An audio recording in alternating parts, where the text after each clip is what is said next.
Hacı Muratlı kənd sakinləri, gözəl insanlar, yayın bu cırhacı isti vaxtında sizin vaxtınızı aldığımıza görə üzürlü hesab edin. Belə bir çox çətin bir isti yay günündə həqiqətən də bizim bu toplantımıza, bizim bugünkü seminarımıza maraq göstərib gəldiyinizə görə hər birinizə dərin təşəkkürümü bildirirəm. Əslində baxanda Azərbaycanın tarixini, dövlətimizin tarixini və bu tarixi, yaşadığımız tarix dövründə başımıza gələn, ölkəmizin, millətimizin başına gələn dəhşətli faciələri, bəlaları bilməyimiz olduqca vacibdir. Ola bilsin ki, bugünkü mövzumuz bir qədər aktual kimi görünməyə bilər. Fikirləşərsiniz ki, bu mövzu deportasiya və soyqırım qurbanlarına dəstək adlanan belə bir layihənin nə qədər ehtimalı var, nə qədər bunun bizə əhəmiyyətli dərəcədə həyatımıza, dövlətimiz üçün rol var. Amma əslində baxanda dərindən düşünsək, Azərbaycan dövləti, Azərbaycan demək ki, qeyri-hökumət təşkilatlarına dövlət dəstəyi agentliyi məhz bu sahəni prioritet elan olaraq, demək ki, qarşıya hədəf kimi qoyub və biz qeyri-hökumət təşkilatları da bu prosesin icraçılarındanıq. Mənim rəhbərlik elədiyim Sosial Strateji Tədqiqatlar, Analitik Araşdırmalar İctimai Birliyi məhz bu sahədə artıq 4-cü ildə araşdırmalar aparılır. Bizim bu istiqamətdə, demək, Belarusiyanın paytaxtı Minsk şəhərində böyük bir beynəlxalq konfransı həyata keçirmişik. Eyni zamanda Bakı şəhərində çoxsaylı xarici ekspertlərin, demək, beynəlxalq ekspertlərin iştirakı ilə belə bir tədbir həyata keçirmişik, beynəlxalq konfrans. Və bu ötən ayın 26-sı və 27-sində Türkiyənin İstanbul şəhərində bizim çox böyük bir beynəlxalq konfransımız keçirildi. Mən orada məruzəçi qismində iştirak etdim. Elm, bilim adamları, professorları və müəyyən nümayəndə heyətinin Türkiyə Cumhuriyyətindən olan alim və professorların iştirakı ilə biz orada böyük bir konfrans etdik. Azərbaycan, demək, Qərbi Azərbaycan deportasiyasıyla bağlı çox geniş məlumatlar verdik. Əslində baxanda Türkiyə ictimaiyyəti bizdə baş verən soyqırım hadisəsindən çox da məlumatlı deyirlər. Təəssüflər olsun ki, ictimaiyyət olaraq məlumatlı deyirlər. Dövlət olaraq məlumatlıdırlar, amma ictimaiyyət olaraq məlumatlı deyirlər. Və tam olaraq da deməzdim, amma müəyyən qismi. Və bizim də hədəfimiz nədir? Bax, bu problemləri eyni zamanda Rusiya imperiyasının bizim digər Qafqaz xalqlarına, o cümlədən Çərkəzlərə, o cümlədən Məhsəti türklərinə və digər türk toponimlərinə, türk dilli xalqlara qarşı baş verən soyqırım və deportasiya siyasətini bizim dünyaya çatdırmaqla da yanaşı, eyni zamanda yerli vətəndaşlarımıza çatdırmağımızda fayda var, əhəmiyyət var. Və mən buna görə də təsadüfi deyil ki, mən həmişə müəyyən layihələrimizdə əsas üstünlüyü verərkən, seçim edərkən bizim öz Hacı Muratlı kəndimizə üstünlük verirəm. Bəlkə də burada biraz doğmalıq izi də öz rolunu oynayır. Amma mən həqiqətən də bu kəndin insanlarını hər birini özümə doğma sayıram. Hər birinin övladını öz doğma övladım kimi qəbul edir və mən hesab edirəm ki, elə mən də elə qəbul olunuram. Mən təşkilatım da burada çox sayılı işlər görüb, hətta mən xatırlayırsa pandemiyadan əziyyət çəkən, demək, burada az təminatlı ailələrə o zaman bizim maddi yardımımızla mənim tərəfindən həyata keçirilmişdi. Onda da prioritet olaraq bu Hacı Muratlı kəndini seçmişdi, öz elimizin, cəmaatımızı. Və beləliklə İmişlinin biz 4 icmasında belə bir layihəni reallaşdıracağıq. Bundan biri, buradan dərhal sonra yenə də İmişli şəhərində o İmişli rayon icra hakimiyyətinin binasında düzənlənəcək bizim eynən bu cür bir konferansımız.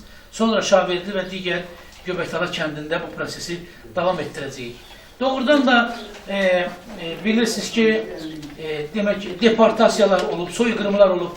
Ermənilər bundan olmayan soyqırımdan silah kimi istifadə ediblər bizə qarşı. Amma biz bizim millətimizə qarşı aparılan soyqırımla bağlı indiyə qədər bir o qədər də Sovetlər dönəmində təəssüflər olsun ki, bizim önümüz açılmamışdı, biz bu proseslərdə icraçı ola bilmirdik. Amma artıq biz bu soyqırım siyasəti ilə bağlı bütün dünyanı məlumatlandırmalıyıq, yerli əhalini məlumatlandırmalıyıq, yerli medianı məlumatlandırmalıyıq ki, bizim gənc nəsil, bax burada oturan, ön sırada və arxa sırada oturan ve orada bizim genç neslinin nümayəndələri oturup onlar da bilsinler ki bize karşı hansı dəhşətli prosesler baş verib, neler olub ve bunları bilmek, bu tariximizi bilmek bizim hakkımızdır ve bu bakımdan biz bu layihəyə müraciət etdik, layihə təsdiqləndi ve icrası ilə bağlı artıq regionlarda da start vermişik. İndi mən sizə bir bu istiqamətdə təşkilatımızın hüquq departamentinin rəhbəri, bizim gənc bir hüquqşünasımız təqdim edəcəm. Həmin gənc hüquqşünasımız artıq sizə Qərbi Azərbaycan soyqırımı ilə bağlı məlumatlar verəcək. Ondan sonra kimin sualı olacaqsa suallarımızı verərik, bir-birimizdən canlı ünsiyyət qurarıq, məsələlərlə bağlı öz fikirlərimizi səsləndirərik. Ondan sonra da bağlanış olar və bizim seminarımızı yekunlaşdırarıq.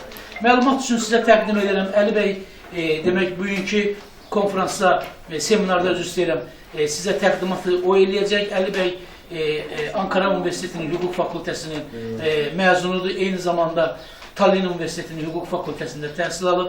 Hal-hazırda İtalya Respublikasında, İtalyanın Bologna Universitetinin Hüquq Fakültəsinin magistr təhsili alır.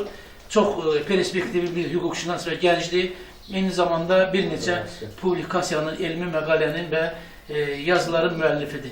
İndi mən məmnuniyyətlə istəyirəm Əli bəy sizə Qərbi Azərbaycandan deportasiya ilə bağlı bir öz təqdimatını eləsin. Ondan sonra seminarımızı davam edərik. Çox sağ olun, diqqətlə məni dinlədiyinizə görə bir daha bizim maliyyə dəstəyi göstərən Azərbaycan Respublikası qeyri-hökumət təşkilatlarına, dövlət dəstəyi agentliyinə təşəkkürümüzü bildiririk və düşünürük ki, dövlətimiz bu istiqamətdə gələcəkdə də bu fəaliyyətləri dəstək olacaq və biz davam edəcək həmin bu istiqamətdəki apardığımız tədqiqatları. Buyurun Əli bəy.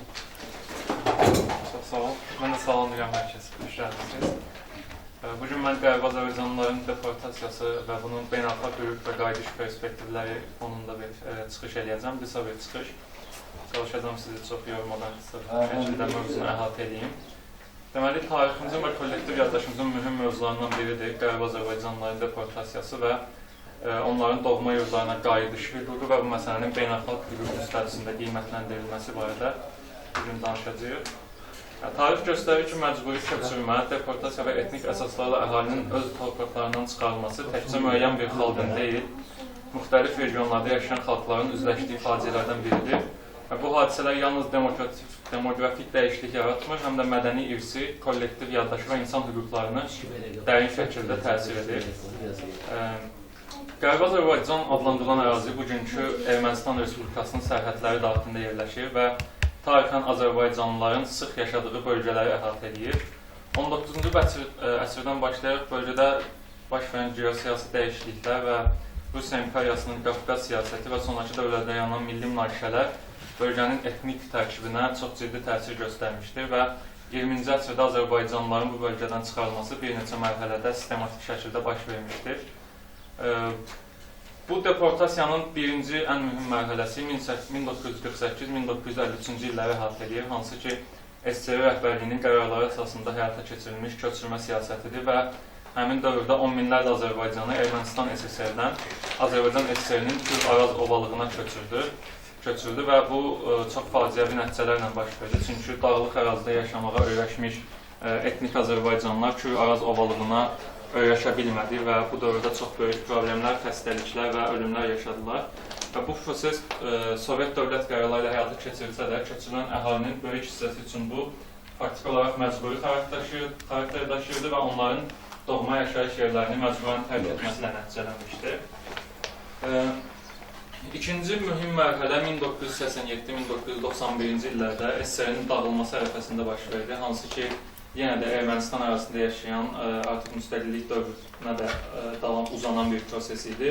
Ermənistan arasında yaşayan Azərbaycanlı əhali kütləvi şəkildə öz evlərini tərk etməyə məcbur oldu və nəticədə Ermənistanda əsrlərlə yaşamış Azərbaycanlı icmanın faktik olaraq tamamilə bölgədən çıxması baş verdi və Ermənistanda Azərbaycanlı etnik əhalinin sayı tamamən sıfıra indi ikinci mərhələdən sonra.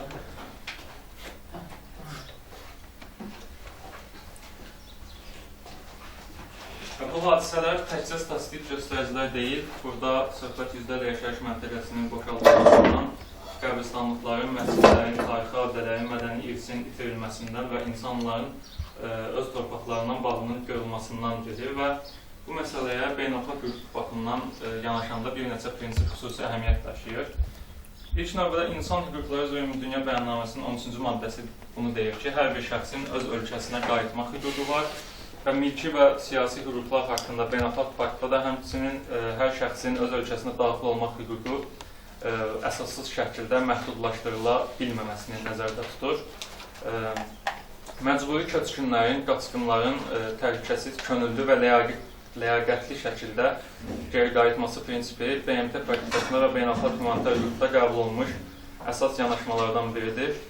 Və qeyd etmək lazımdır ki, qayıdış hüququ yalnız fiziki şəkildə geri dönmək deyil, bu hüquq təhlükəsizlik təminatının, mülkiyyət hüququnun müdafiəsini və ayrı seçkinin aradan qaldırılmasını və mədəni irsin qorunmasını da əhatə edir. Deməli, Azərbaycanın bu məsələ ilə bağlı siyasi konsepsiyasından biraz danışmaq istərdim. Son illərdə Azərbaycan tərəfindən Qərbi Azərbaycanlıların qayıdış məsələsi beynəlxalq platformda daha fəal bir şəkildə gündəmə gətirilir və bu kontekstdə əhəmiyyət kəsb edən ən böyük sənəd qayıdış konsepsiyası sənədidir. Hansı ki, qayıdış konsepsiyasında əsas məqsəd Ermənistan ərazisindən çıxarılmış Azərbaycanlıların beynəlxalq hüquq norma və prinsiplərinə uyğun olaraq sülh yolu ilə təhlükəsiz, ləyaqətli şəkildə və könüllü şəkildə geri qayıtmasını nəzərdə tutur. Bəli, bu konsepsiya vurğulayır ki, proses zor tətbiqi ilə deyil, mütləq şəkildə dialoq, beynəlxalq hüquq və insan hüquqlarına hörmət prinsipləri əsasında keçirilməlidir. Yəni, dialoq dedikdə burada təbii ki, hazırki Ermənistan Respublikasının rəhbərliyi ilə də təbii ki, dialoq şəklində bu prosesin həyata keçirilməsinin vacibliyini vurğulayır, beynəlxalq hüquq. Bundan başqa sənəddə təhlükəsizlik təminatları, mülkiyyət hüquqlarının bərpası və mədəni irsin qorunması və beynəlxalq mexanizmlərin iştirakı kimi məsələlər də ön plana çıxarılır. Burada diqqət çəkən ən mühüm məqam odur ki, qayıdış ideyası ərazi ideyası kimi deyil, insan hüquqlarının təmin olunması prizmasından təqdim edilir. Bu çox mühüm məqamdır, çünki Cənab Prezident İlham Əliyev özü də çıxışlarında dəfələrlə bildirib ki, bizim qayıdış konsepsiyası qətiyyən Ermənistan ərazisinə yeni bir ərazi iddiası və yeni münaqişələrin qızışdırılması məqsədi daşımır və bu qayıdış konsepsiyası tamamən beynəlxalq hüquqa və insan haqlarına uyğun bir şəkildə hazırlanır və uyğun şəkildə biz bu prosesləri tələb edirik. Qətiyyən ərazi iddiası kimi deyil. Son olaraq bildirmək bu mövzuda mühüm tarixi məqamlardan biri də ondan ibarətdir ki, Qərbi Azərbaycanlıların hüquqlarının dövlət səviyyəsində siyasi və hüquqi müstəvidə tanınması prosesi müstəqillik dövründə sistemli xarakter alıb və xüsusilə mərhum Prezident Heydər Əliyevin təşəbbüsü ilə qəbul edilmiş 18 dekabr 1997-ci il tarixli bir fərman var, hansı ki, bu mövzuda çox önəmlidir. 1948-53-cü illərdə Azərbaycanlıların Ermənistan SSR ərazisindən kütləvi deportasiyası haqqında fərman, Heydər Əliyev tərəfindən qəbul olunan fərman, həmin məsələyə ilk dəfə dövlət səviyyəsində siyasi hüquqi qiymət verən sənəd olmuşdur və belə bir əhəmiyyət daşıyır və həmin deportasiya faktının araşdırılması, tarixi həqiqətlərin beynəlxalq ictimaiyyətə çatdırılması və bu hadisələrin hüquqi siyasi aspektlərinin, tərəflərinin öyrənilməsi üçün mühüm əsas yaratdı bu sənəd. Və sonraki dövrdə də bu siyasət davam etdirilərək Qərbi Azərbaycanlıların hüquqlarının beynəlxalq hüquq prinsipləri çərçivəsində müdafiəsi, onların təhlükəsiz, könüllü, ləyaqətli şəkildə qayıdış məsələsi dövlət siyasətinin mühüm istiqamətindən birinə çevrilmişdir. Maraqlı olan budur ki, Qafqazda bu tip hadisələr başqa hallarda da baş verir və bunun bənzəri də 19-cu əsrdə Çərkəzlərin yaşadığı faciə ilə bağlıdır. Hansı ki, 19-cu əsrdə 1864-cü ildə Qafqaz müharibəsi başa çatdıqdan sonra yüz minlərlə Çərkəz də eynən Qərbi Azərbaycanlılar kimi öz torpaqlarını tərk etməyə məcbur oldu, Osmanlı İmperiyasına köçürüldü və bu hadisələr nəticəsində Şimali Qafqazın demoqrafik mənzərəsi könüllü şəkildə dəyişdi. Və bu iki hadisənin bir neçə oxşarlığı var, hansı ki, hər iki halda insanlar öz tarixi yaşayış yerlərini tərk etməyə məcbur oldular.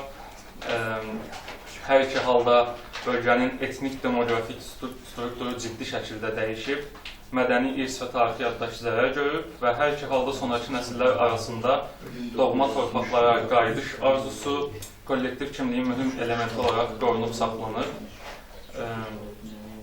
Bugün isə son olaraq onu bildirmək istəyirəm ki, beynəlxalq ictimaiyyət qarşısında duran əsas vəzifə keçmiş münaqişələrin yeni qarşıdurma mənbəyinə çevrilməyi deyil, insan hüquqları və barışıq prinsipləri əsasında davamlı həll yolları tapmaqdır. Əgər Cənubi Qafqazda uzun müddətli sülhün bərqərar olmağını istəyirsə, bütün məcburi köçkünlər öz tarixi yurdlarından didərgin salmış insanların hüquqları beynəlxalq hüquq prinsipləri əsasında nəzərə alınmalıdır. Tarix yalnız keçmiş öyrənmək üçün deyil, gələcəkdə oxşar faciələrin təkrarlanmaması üçün də öyrənilir. Qərbi Azərbaycanlıların və Çərkəzlərin yaşadığı sürgünlər, deportasiyalar bizə onu göstərir ki, insanın öz doğma yurdundan məhrum edilməsi təkcə siyasi hadisə deyil, həm də fundamental insan hüquqları problemidir və biz ümid edirik ki, gələcəkdə regionumuzda sülh, qarşılıqlı etimad, beynəlxalq hüquqa hörmət prinsipləri üstün olacaq və insanlar öz doğma torpaqları ilə əlaqələrinin bərpası üçün real imkanlar yaranacaq və bir də bölgəmizdə müharibə olmayacaq, həmişə sülh olacaq. Təşəkkür ederim.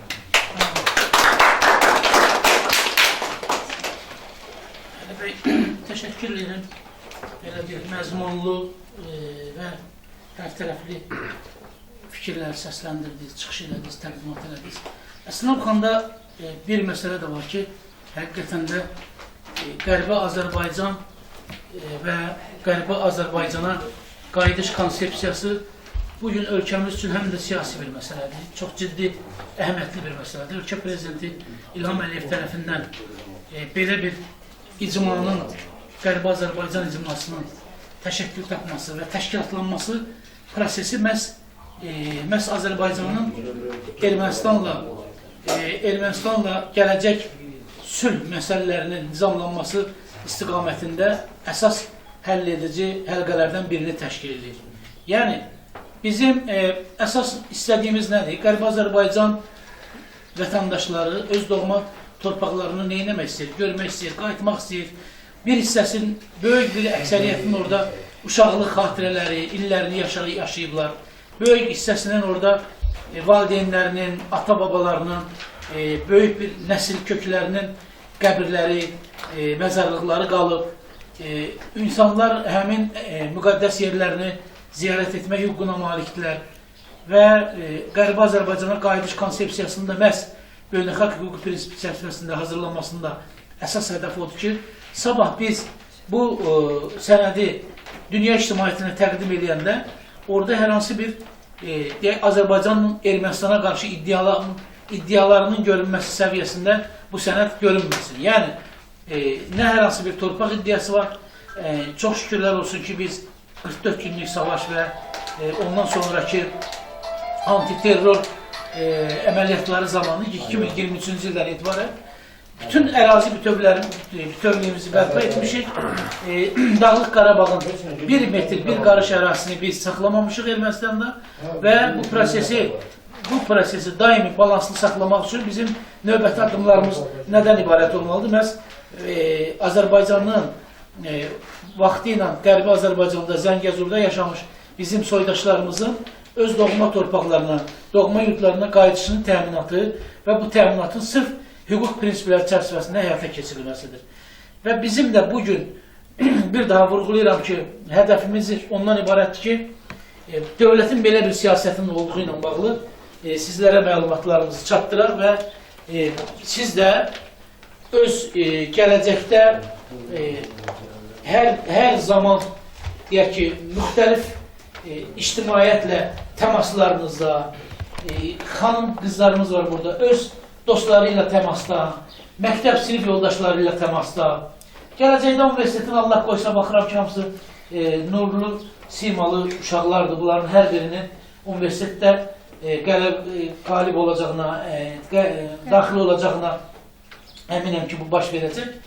Və o universitetdə oxuyarkən öz tələbə yoldaşları ilə bax bunu daimi müzakirə eləməlidirlər və başa düşməlidirlər ki, Azərbaycanın qarşı Ermənistanın aqressiyasında əsas onların təbliğatı dayanmışdır. Demək, uşaqlıqdan böyüyə qədər, hətta SSR dövrünün özündə belə bunlar anti-Türk təbliğatı ilə, anti-Azərbaycan təbliğatı ilə daimi yaşamışlar, körpələrindən belə hamısının. Və biz isə nə etmişdik? Biz sülhpərvər, daha çox beynəlmiləl xarakterli və sülhə meyilli bir xalq olaraq bu təəssüflər olsun ki, ermənilərə qarşı düşmən siyasətini kənara qoyub, onlarla daha çox ticari əlaqələrə, dostluq əlaqələrinə üstünlük vermişdik. Və onun da nəticəsini, ağır nəticələrini biz yaşadıq və bizim 30 illik işğalda qalan dövrümüz, 30 illik Azərbaycanın torpaqlarının işğalda qalması buna vəsilə oldu, buna səbəb oldu. Və bu baxımdan əhəmiyyətli dərəcədə hesab edirik ki, bizim gənclərimizlə və digər burada oturan vətəndaşlarımızla təbii ki, müəyyən biliklərə maliksiz. Bizim hədəfimiz o demək deyil ki, siz heç nəyi bilmirdiniz, biz sizə öyrətdik. Əstəğfurullah, bu niyyət deyil. Amma ola bilsin ki, qarşılıqlı diskussiya şəklində biz sizdən, siz bizdən yeni ölkəmizin gələcək və bugünkü və keçmiş tarixi ilə bağlı çox ciddi məlumatlar əldə edə bildik və bu baxımdan əgər biz sizə hansısa bilgini, hansısa bir məlumatları ötürə bildiksə və bu sizin gələcək hərəkətinizə, gələcək fəaliyyətlərinizə faydalı olacaqsa, demək ki, bu çox yaxşıdır, biz hədəflərimizə çata bilmişik. Bir daha gəldiyinizə görə hər birinizə dərin təşəkkürümüzü bildirirəm. Eyni zamanda təşkilatımızın eksperti Əli bəy Hüseynliyə də bu məzmunlu təqdimatına görə minnətdarlığımı bildirirəm. Sizlərdən də hansısa sual, fikirlər varsa buyurun, deyin. O da yaddaşımızda qalsın. Və ondan sonra hava istidir, baxıram ki, çox belə zalımızda da isti mühit, biraz kondisionerlər də işləmir. Və buna görə də biz də tədbirimizi yekunlaşdıraq və sizdən belə deyək, getmək üçün icazə alaq. Amma çox xahiş edirəm ki, suallar verin və sizi maraqlandıran hansısa fikirlər varsa onu mütləq bizlə bölüşün. Hələlik də biraz da oturaq foto şəkillər də çəkilsin. Ondan sonra inşallah belə deyək də tədbirimizi yekunlaşdıraq. Sağ olun, minnətdarım. Salamlayırıq. Çox sizə böyük minnətdarlığımızı bildiririk ki, həqiqətən də bizim gənclərə böyük bu dəyər verirsiniz də elə bilirəm ki, bu elə bilən ki, yəni bizim və məhəkkəsə müəllimlərin dediyindən də bir dəfə də artıq görünür ki, gənclər sizdən bu gözəl çıxışlarınızdan faydalana bildilər də. Ona görə də sizə öz minnətdarlığımızı, öz təşəkkürümüzü bildiririk ki, zəhmət çəkmişsiniz, bu böyük həqiqətən də bizim kəndimiz üçün böyük fəxrdir. Çox sağ olun, təşəkkür ederim. Başqa kimin sualı var? Bəlkə sualınız var. Gənclərin bəlkə sualı var. Regionların mədəni inkişafını gördükcə biz həqiqətən də bundan da qürur hissi keçirdirik. Və mən istər bizim bura gələrkən yol infrastrukturunun, gözəl bir yol infrastrukturunun qurulması, internet kommunikasiya xətlərinin qurulması və yolların işıqlandırılması məsələləri, şəhidlərlə bağlı gözəl bir Allah ruhlarını şad eləsin, hamısından rəhmətlər diləyirəm. Gözəl bir xatirə kompleksinin yaradılması bizim üçün həqiqətən də fəxirdir, qürurdur. Eyni zamanda bu kəndə gəlib belə bir mədəniyyət mərkəzində, mədəniyyət ocağında bizim tədbir keçirməyimiz, İmişli demək, mədəniyyət şöbəsinin Həzalmuradlı klubunda, mən düz dedim adını, Həzalmuradlı kənd klubunda belə bir şəraiti görməyimiz bizim üçün çox gözəldir. Bunu mütləq saxlamaq lazımdır, bunu qorumaq lazımdır. Bu mədəniyyət demək ocağı doğrudan da bu kənd üçün çox lazımdır. Mən qonşu otaqda kitabxananı gördüm və orada çox maraqlı xanımın bir təşəbbüsünü gördüm ki, bir demək şəklini də çəkdim onun. Necə idi onun adı? Qanlı tarix və şanlı tarix. Demək, bütün rayonlarımızın, işğal olunan rayonlarımızın işğal tarixini yazıb, qara hərflərlə verib qanlı tarix və işğaldan azad olunma tarixlərini qarşısında qoyub və onu da adlandırıb şanlı tarix. Bu da çox yaxşı bir gənclərimizin, o kitabxanaya gələn gənclərimizin qan yaddaşına əbədi köçürmək üçün o tarixi orada rəsmiləşdirməyiniz, saxlamağınız çox gözəldir. Özəlliklə bu mədəniyyət demək ocağının rəhbərliyinə, xüsusən Rövşən müəllim, sizə dərin təşəkkür edirəm. O cümlədən sizin kollektivinizə təşəkkür edirəm ki, bizə bax bu mədəniyyət ocağında şərait yaratdınız bizim seminarımızı keçmək üçün və mən güman edirəm ki, bundan ötürü həm də bizim demək sizin İmişlinin aid olduğu Regional Mədəniyyət Nazirliyinin regional mərkəzinə də biz bir təşəkkürnamə məktubu ilə müraciət ünvanlayacağıq və bildirəcəyik ki, bax belə bir mədəniyyət ocağının həm kəndlərdə qalması olduqca vacibdir. Bir daha sizə minnətdarımızı bildirirəm. Təşəkkür edirəm, sağ olun.